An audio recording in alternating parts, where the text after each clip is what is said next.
Hello, namaskar. This is Firstpost and you're watching Vantage with me, Palki Sharma.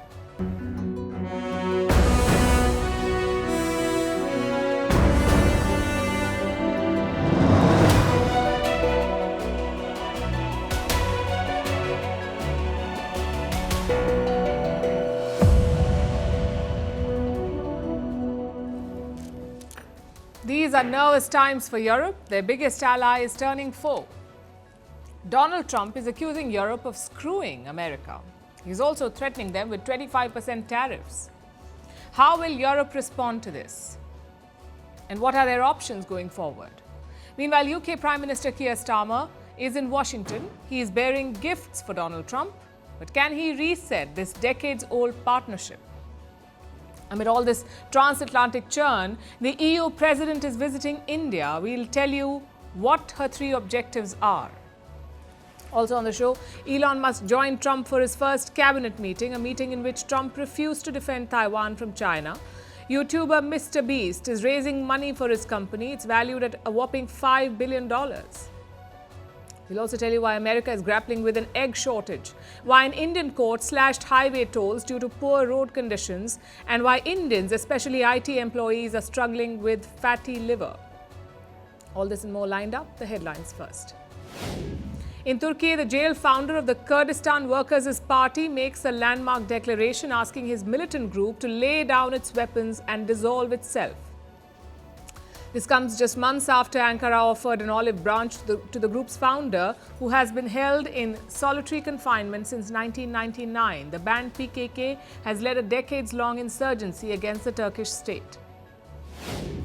Kyrgyzstan says it's ready to swap disputed territories with Tajikistan. This will end a decades-long spat between the Central Asian neighbors. Last December, both sides had announced a border demarcation deal, but neither had given any territory concessions until now. Bangladesh's former Prime Minister Khalida Zia calls for swift elections, urging the authorities to implement minimal reforms. The caretaker government led by Mohammad Yunus said polls will take place by early next year. Zia's party is widely expected to dominate the election.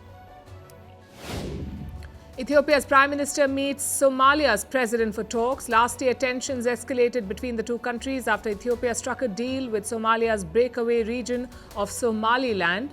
In January, the two countries restored diplomatic ties following a peace deal mediated by Turkey. In Germany, hundreds of flights cancelled as the Munich airport staff go on a two-day strike. The workers want an 8% pay rise and more leave days. The Munich airport is Germany's second largest after Frankfurt. In recent days, there have been staff strikes at Cologne and Hamburg airports as well.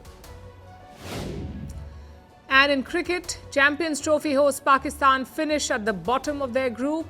Their last match against Bangladesh was called off due to rain. Pakistan won the tournament in 2017 but did not win a single match this time around. Pakistan is hosting its first major cricket tournament in 3 decades. Merci beaucoup. Hi, how are you? Very well, thank you. Thank you for being here. Namaste, Mr. President. Bharat Kelogan, Komeri Namaste. How many people generally follow you in interviews? Typically in a month, we have viewers up to 150 million. That's more than twice the population of France. And in the last 2 years, we had 3 billion viewers. So I say, Laurent, this is your chance to be famous. You're on Firstpost. One word to describe your equation with Prime Minister Modi. Amitié. As India and France work together, are you creating a new era of non-alignment in the technology space? India is a training superpower. 1 million engineers a year, more than all of Europe and the US combined. So we have that partnership. We have a partnership on the environment and the economy. We also have civilian nuclear programs. And that is something we've developed far beyond the France-India relationship. So we want to work together on AI. And then comes China with its DeepSeek, creating models at a fraction of the cost. Did that innovation take you by surprise? Did that breakthrough make you sit up and think, what did the Chinese do and how? But what did DeepSeek do? They took everything that was already available from the last AI model and then they recalibrated it. So are you going to ban Chinese AI in France? So we don't have this American approach of banning tech because of where it comes from.